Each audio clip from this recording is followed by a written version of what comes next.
राज्याचा कलासंपन्न महाराष्ट्राचा अजेंडा आपला काय?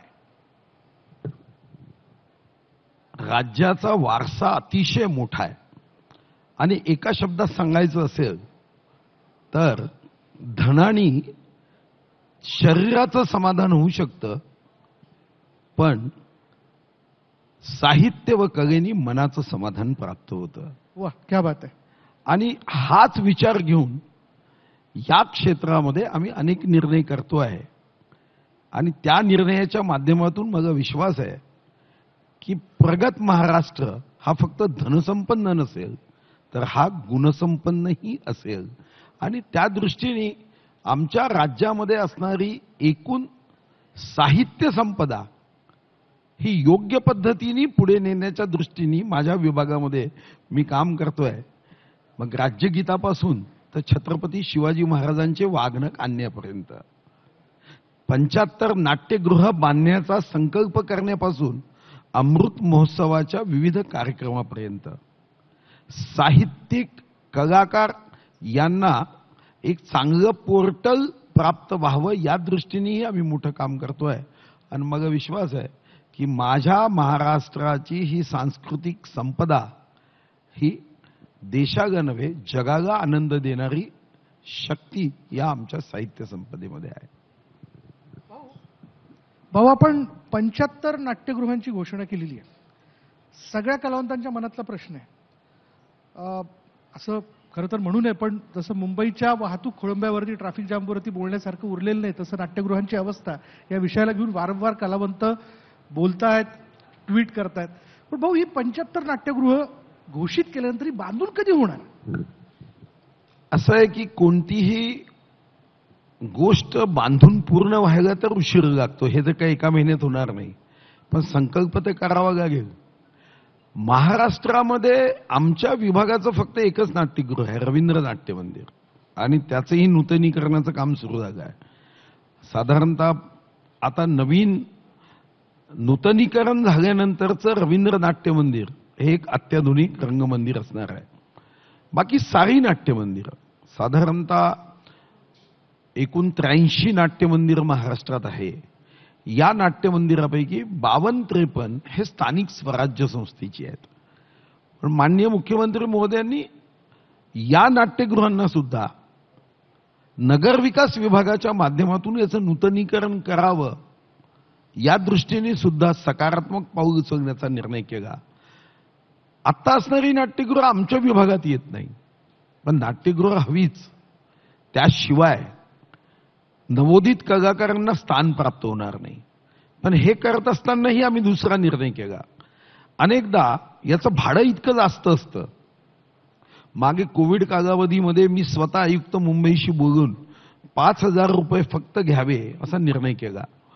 तो आत्तापर्यंत चालला, पण आता त्यांनीही सांगितलं की 5,000 रुपयामध्ये नाट्यगृह देणं हे आम्हालाही परवडणार नाही. याचं कारण विजेचं बिल. सारी नाट्यगृह ही सोलार विजेनी चालवावी असा एक प्रस्ताव आहे आणि मला वाटतं की त्या माध्यमातून मग असणार भाडं हे परवडणार होईल आणि त्यासाठी आमचं नियोजन आम्ही करतोय. भाऊ, सध्याला आपण बघतोय की जी नाट्यगृह राज्यभरात आहेत त्यांची असलेली अवस्था, वेळोवेळी त्याचा मेंटेनन्स होणं, दुरुस्ती होणं हे तिथल्या स्थानिक स्वराज्य संस्थांकडनं होत नाही. एवढा कलावंत असं म्हणतायत की कोणतीही नाट्यगृह त्या ठिकाणी स्थापित करत असताना, बांधत असताना त्यातली तज्ज्ञ मंडळींची नियुक्ती तिथं व्हावी.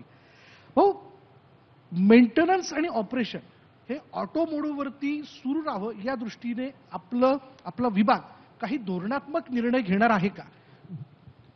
जसं आता आपण 75 नाट्यगृह करताना हाच धोरणात्मक निर्णय घेण्याचा संकल्प केला की सरकारने बांधल्यावर त्याचं मेंटेनन्स, त्याची देखभाल, दुरुस्ती यामध्ये आपण कमी पडतो आणि साधारणतः मग सरकारी काम, त्याची गुणवत्ता, त्याचा दर्जा, त्या संदर्भामध्ये असणारी एकूणच नाट्य क्षेत्राविषयीचं प्रेम, आणि म्हणून आता 75 नाट्यगृह करताना मी 2 कन्सेप्ट विकसित करण्याचा निर्णय केला की हे सिने नाट्य मंदिर करता येईल का. बरं, म्हणजे ज्यामध्ये मराठी चित्रपटांचा एक मोठा प्रश्न आहे. 1966 ला गृह विभागाने कायदा केला, पण चित्रपटगृहात मराठी चित्रपटांना प्राईम टाइम मिळत नाही. हे परवा हास्य जत्रेमध्ये प्रसाद खांडेकर यांचा बरोबर, मला मी त्या फोन आला. प्रश्नावर येणारच होतो तुमच्याकडे. ते म्हणाले की मी एक सुंदर चित्रपट केला पण त्याला नाट्यगृहच मिळत नाही. मग मी गृह विभागाशी चर्चा केली, उद्या माझी बैठक आहे, की कायदा 1966 मध्ये आहे. आता याला दोन्ही बाजू आहे. त्यांचं म्हणणं आहे चित्रपटगृह त्याच्या ओनर्सचं की आम्ही जर मराठी चित्रपट गावल्यानंतर आमचं नुकसान होतं, कारण शेअरिंगमध्ये जर तेवढे प्रेक्षक नसतील तर आमचं नुकसान होतं. आता उद्या आम्ही त्या संदर्भातला तोडगा काढण्याचा प्रयत्न करतोय.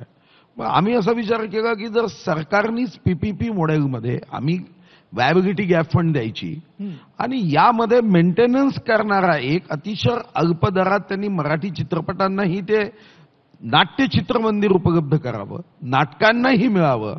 आणि एवढंच नव्हे तर मी मुख्यमंत्री महोदयांना सांगितलं की तसंही मध्य प्रदेश, छत्तीसगड, राजस्थान नंतर एक गोष्ट अधोरेखांकित झाली की महाराष्ट्रात आपल्याला चिंता करायची नाही. 29 पर्यंतचा विचार जर करायचा असेल तर जेव्हा आपण काही उपक्रम करतो, आपण काही निर्णय करतो, ते लोकांपर्यंत पोहोचवण्यामध्ये आपण कमी पडता कामा नये. मग या 75 ठिकाणी डायरेक्ट मुख्यमंत्री महोदय हे आपल्या केबिनमध्ये बसून सुद्धा 75 ठिकाणी संवाद साधू शकतील. तर अशा साऱ्या टेक्नॉलॉजिकल व्यवस्था यामध्ये व्हाव्यात. मग एकीकडे चित्रपटासाठी ते कामी येईल, नाट्यमंदिर म्हणून येईल आणि राज्य सरकारच्या योजना जनतेपर्यंत, लाभार्थ्यांपर्यंत पोहोचवण्यासाठी सुद्धा हे कामी येतील. हे मुख्यमंत्री महोदयांनी याला अनुकूलता दाखवली आहे, निधी उपलब्ध झाला आहे.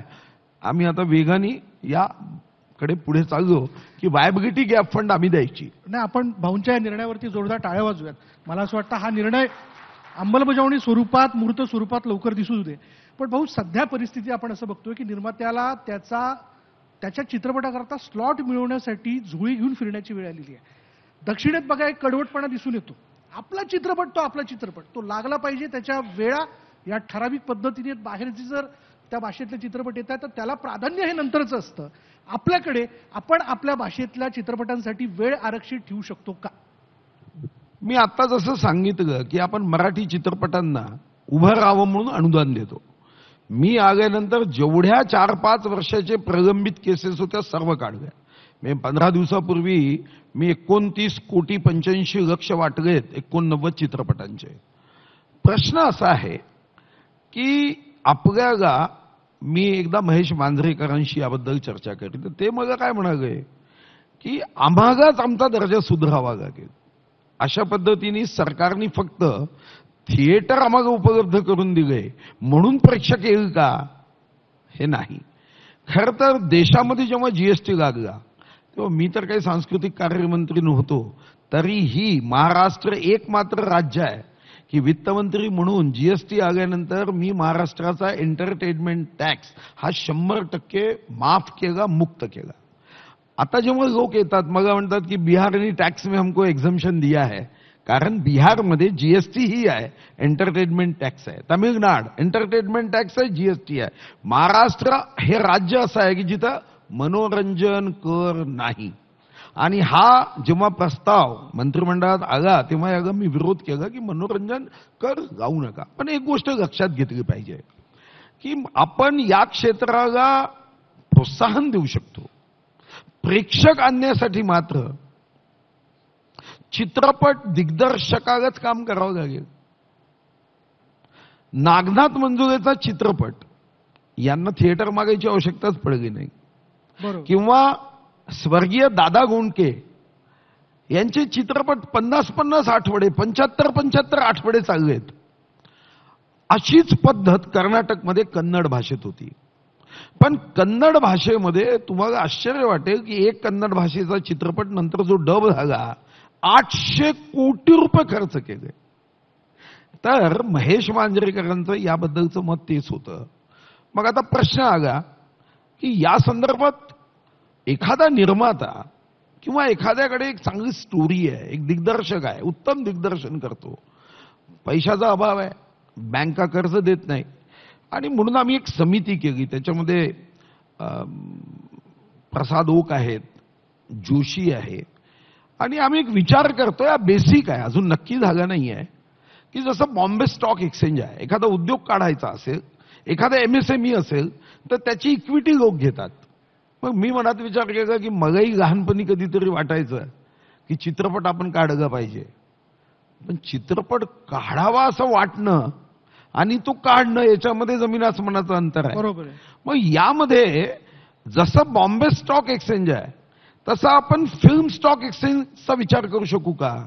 की समजा एखाद्याकडे सुंदर स्टोरी आहे, चांगला दिग्दर्शक आहे, एखादा व्यक्ती 5 कोटी इन्व्हेस्ट करू शकत नाही, पण तो त्या चित्रपटामध्ये 20 लाख रुपये इक्विटी म्हणून जमा करू शकतो.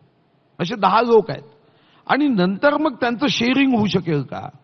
हे बेसिक आयडिया आहे. पण या आयडियाला विकसित करण्यासाठी आत्ता आम्ही एक समिती केली आहे आणि त्या समितीचा हाच मॅन्डेट आहे की आपण या पद्धतीने काम करू शकू का? की एखाद्या व्यक्तीला वाटतं की ठीक आहे की मी मिनिमम शेअर 5 लाखाचा आहे, ते हा चित्रपट निर्माण करण्यामध्ये 5 लाख रुपयाचा मी शेअर घेईन आणि मग त्या चित्रपटातून होणारा नफा नुकसान सर्वाची जबाबदारी मी, कारण शेवटी मी आंशिक ओनर आहे. तर पैसे मोठ्या प्रमाणावर उपलब्ध होणं, चांगल्या कथानक तयार होणं आणि आता आम्ही फिल्म सिटीमध्ये 50% कन्सेशन देतो, पण आमची फिल्म सिटी ही जगातली उत्तम व्हावी या दृष्टीने आता आम्ही विचार करतोय. बिलकुल आपल्या संकल्पना यशस्वी हो. पण यामध्ये नाट्यगृहाच्या मुद्द्याला घेऊन मी पुन्हा एकदा पुढे येतो. बऱ्याचशा कलावंतांचं असं म्हणणं आहे की नाट्यगृह जी तुम्ही 75 उभारणार आहात ती उभारताना आमच्या सूचना लक्षात घ्या, आम्हाला विश्वासात घेऊन त्याची उभारणी करा. मला असं वाटतं भाऊ या व्यासपीठाच्या माध्यमातून बऱ्याच कलावंताच्या सूचना असतील, नाव सांगा, कारण या अगोदर अनेक कलावंतांना घेऊन या संदर्भातल्या सूचना आम्ही पूर्णपणे घेऊन काढल्या. म्हणजे या अगोदरच. आणि नंबर 2, कदाचित आपल्याला ही बातमी माहीत नसेल, आता 100 वर्ष आपण जेव्हा पूर्ण करतोय या निमित्ताने अखिल भारतीय नाट्य परिषदेला आम्ही 10 कोटी उपलब्ध एवढ्यासाठी करतोय की यांनी जिल्हा स्तरावर जाऊन विविध कार्यक्रमाचं आयोजन त्यांनी करावं. 36 जिल्ह्याच्या स्थानी जाऊन अखिल भारतीय नाट्य परिषद विविध कार्यक्रमाचं आयोजन करणार आहे आणि यासाठी अनेक जे या संदर्भातले नाट्य कलावंत आहे त्यांच्याशी या अगोदरच चर्चा झाली. साधारणतः माझा स्वभाव आहे की समोरच्याच्या मनात प्रश्न यायच्या अगोदरच त्याचं उत्तर शोधायचं. निवेदिता सराफ असं म्हणतात की नाट्यगृह जी आहेत ती खाजगी संस्थांना चालवायला देण्यात यावी, या गोष्टीला घेऊन तुम्ही सहमत आहात का? मी आत्ताच सांगितलं की 75 नाट्यचित्र मंदिर याबद्दल आम्ही हाच विचार करतोय की आम्ही काही वायबिलिटी गॅप फंड द्यायचा, काही त्यांनी इन्व्हेस्ट करायचं, काही बँकांनी पैसे द्यायचे, पण यामध्ये राज्य सरकारचा एक मोठा त्याच्यामधला हिस्सा असेल की ज्या अगोदरच मी सांगितलं की मराठी चित्रपटांना ते उपलब्ध व्हावं, हिंदी चित्रपटांना द्यायचंच नाही किंवा मराठी नाट्यांसाठी उपलब्ध व्हावं. एखादी सरकारची योजना असेल तर माननीय मुख्यमंत्री आपल्या केबिनमध्ये बसून 75 ठिकाणी लोकांशी संवाद साधू शकेल, हा त्यामागचा विचार आहे आणि म्हणून खाजगी संस्था पुढे येऊ शकतील. वन खाता देखील आहे. शेवटचे काही 2-3 मिनिटं मी वन खात्याच्या विषयाला घेऊन मी भाऊंना प्रश्न विचार. भाऊ, तुमचं वाघावरचं प्रेम कायम आहे ना? माझं वाघावरचं प्रेम आहे. मी वाघाचं संवर्धन करतो, संरक्षण करतो आणि वाघ एखाद्या ठिकाणी धोक्यात आला तर त्याचं रिलोकेशन सुद्धा करतो. होय ना? म्हणजे होतंय ते सगळं? नाही, करतोच. आता मी ताडोब्याच्या 2 वाघिणी या मी नवेगाव नागझिरे नेल्या, त्यामुळे वाघ कुठेही धोक्यात येऊ नये याची काळजी घेतो. म्हणजे वाघावरती लक्ष आहे तुमचं? वाघाच्या अधिवासाकडे पूर्ण लक्ष असतं. होय ना? वाघ कुठे हालचाल करतोय, कसा जातोय, त्याचं रिलोकेशन करतो जर ते धोक्यात वाटलं. या कॉरिडॉर मधनं या कॉरिडॉर मध्ये जातोय, हे यावर लक्ष आहे तुमचं? पूर्ण लक्ष आहे. या गोष्टीवर टाळ्या घेऊयात. भाऊ प्रश्नाचं उत्तर बरोबर देतात त्यांच्या पद्धतीने. बरं, वाघांची संख्या वाढली आहे राज्यामध्ये, हे कौतुकास्पद आहे आणि याबद्दल खरं तर आपल्या विभागाचं कौतुक करायला हवं. पण यामध्ये सगळ्यात मोठा मुद्दा आहे वाघाच्या अधिवासाचा. त्याबद्दल आपण काय करताय? कारण ॲनिमल व्हर्सेस मॅन हा कॉन्फ्लिक्ट तुमच्या जिल्ह्यात मोठ्या प्रमाणात होताना दिसतोय, विदर्भात तो होतोय काय? नाही, शेवटी असं आहे की जंगल असतील आणि आपण त्यांच्या अधिवासात गेलो तर हा धोका तर आहेच. मॅन ॲनिमल कॉन्फ्लिक्टमध्ये जे 80% ज्या घटना घडतात त्या जंगलात घडतात, 20%च आहे की उद्या नागपूरच्या झाशीराणी चौकात येऊन वाघ हमगावर हमगा करत नाही, पण आम्ही त्यांच्या अधिवासात गेलो तर हा धोका व्हायची शक्यता आहे. आणि म्हणून या संदर्भात काय आपण विविध योजना करतोय, जसं डॉक्टर श्यामाप्रसाद मुखर्जी जनवन योजना, की याच्यावरचं वनावरचं जे आपलं अवलंबन आहे ते कमी व्हावं. मग कोणी काड्यांसाठी जातो. आता मी दुसरी योजना आणतोय की वनाशी लागून असणारी जे गाव आहे हे लाकूड काड्यांसाठी जंगलात जातात. मग यांना आपण 100% एकही रुपया न घेता सिलेंडर देऊ शकू का? म्हणजे 100% कन्सेशन. तर याच्या अगोदर आम्ही प्रयत्न केला, त्या प्रयत्नात खूप मोठा फायदा झाला, ज्याच्यामध्ये आम्ही पहिल्या वर्षी सिलेंडरची 100% किंमत आम्ही द्यायचो. मग दुसऱ्या वर्षी सवय थोडीशी लागली की 75%, तिसऱ्या वर्षी 50% आणि चौथ्या वर्षी 25%. आता मी आमच्या विभागाला सुचवलं की हे बाकी सर्व लोक महागड्या गाड्या घेतात, प्रदूषण करतात, आम्ही विमानात बसतो, आकाशात प्रदूषण करतो, एवढी शुद्ध हवा सोडणाऱ्या वनक्षेत्रामध्ये असणाऱ्या गावकऱ्यांच्या नशिबात काय? सायकल चालवणारा प्रदूषण करत नाही, कार चालवणारा प्रदूषण करतो. बाकी गावातल्या लोकांकडून प्रदूषण नाही. मग त्यांचा हक्क आहे की त्यांना आपण 100% कन्सेशनमध्ये सिलेंडर दिलं तर वनात जाणं त्यांचं लाकूड फाट्याचं काम बंद होईल. मग गावांमध्ये आपण सोलार गिझर देऊ शकतो का? त्याच्यावर आम्ही काम सुरू करतोय. तर या माध्यमातून जंगलात जर जाणं कमी झालं तर वाघ तिकडे सुरक्षित आणि माणसं इकडे सुरक्षित. अगदी शेवटचा मुद्दा, बांबू लागवड हा विषय फार महत्वाचा आहे, तुमच्या जिव्हाळ्याचा येतो. बांबू लागवड झालं तर बांबू ज्या पद्धतीने वाढतो त्यातनं देखील निसर्गाचं फार मोठ्या प्रमाणात संवर्धन होतं. ते किती नजरेच्या टप्प्यात आलंय? आपण 4462 स्क्वेअर किलोमीटरनी महाराष्ट्रामध्ये बांबू लागवड वाढली. बांबू हा आधुनिक कल्पवृक्ष आहे. या दृष्टीने आम्ही 2 महत्वाचे काम करतोय. एक, तुम्ही कधी चंद्रपूर आलं तर बांबू रिसर्च अँड ट्रेनिंग सेंटर आम्ही सुरू केलं. आज आमचा आदिवासी बहिणींनी केलेला तिरंगा ध्वज पंतप्रधान महोदयांच्या कार्यालयात आहे, राष्ट्रपती महोदयांच्या कार्यालयात आहे. बांबूपासून ज्या डायरीज तयार केल्या त्या डायरी अनेक ठिकाणी आहे. साधारणतः आता त्या संदर्भात जे बांबूवर काम करणारे आमचे आर्किटेक्ट आहे त्यांनी 100 पेक्षा जास्त प्रॉडक्ट केलं. म्हणजे नुकतंच मी आणि मुख्यमंत्री महोदय आम्ही पाकिस्तानच्या सीमेवर छत्रपती शिवाजी महाराजांचा स्टॅच्यू आम्ही तिथं लावला आणि तेव्हा मी बांबूपासून तयार केलेलं मशीन गन घेऊन गेलो. तिथं असणाऱ्या आर्मी अधिकाऱ्यांना ते एवढ्या आवडल्यात की ज्या हुबेहूब दिसतात. अशा इतक्या अनंत वस्तू बांबूपासून केल्या. राखी, आता राखीमध्ये नेहमी म्हटलं जायचं, आता बांबूची राखी यावर्षी आमच्या जिल्ह्यात आम्ही तयार केलेले साधारणतः 1.5 ते 2 लक्ष हे राखी गेल्यात. तर त्याच्यावर आम्ही काम करतोय, बांबू मिशनमध्ये काम करतोय. आणि आता महत्वाचा GR हा आता राज्य सरकारने केला. जेवढे थर्मल पॉवर स्टेशन आहे त्याच्यामध्ये आपल्याकडे दगडी कोळसा लागतो. यामध्ये आता कंपल्सरी 5% हे बांबू किंवा तत्सम नैसर्गिक वस्तूचा वापर करून त्याचे पॅलेट्स तयार करून त्याच्यात वापरले पाहिजे. आणि यासाठी सुद्धा आम्ही एक स्वतंत्र योजना केली की ज्यामध्ये बचत गटांना मोठं काम प्राप्त होईल, बरोबर, पर्यावरणाचं रक्षण होईल, त्यांची आर्थिक क्षमता वाढेल आणि आमच्या पॉवर स्टेशनमधून यातून स्वस्त दरामध्ये जे फ्युएल आहे ते प्राप्त होईल. धन्यवाद भाऊ आजच्या या संवादाबद्दल. तसं भाऊंनी सगळ्यांनाच बांबू लागवडीच्या बाबतीत अपील केलेलं आहे.